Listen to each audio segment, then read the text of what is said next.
যে পড়ে গিয়েও উঠে দাঁড়ায় সেই আসলে বিজয়ী।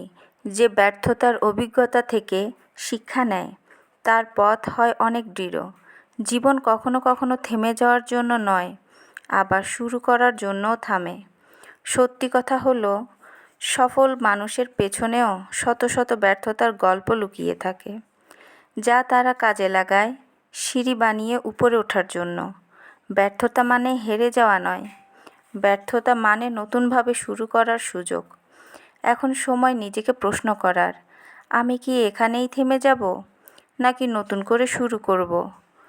জবাব একটাই হওয়া উচিত, ব্যর্থতা আর না, এবার শুধু পথ চলা, শেখা আর জয়ের গল্প করা।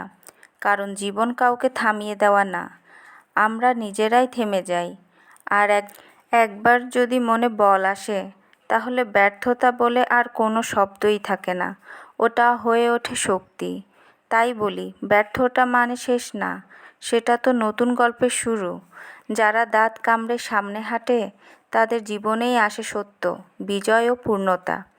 তোমরাও হবে, যদি আজ থেকেই বলো, ব্যর্থতা আর নয়।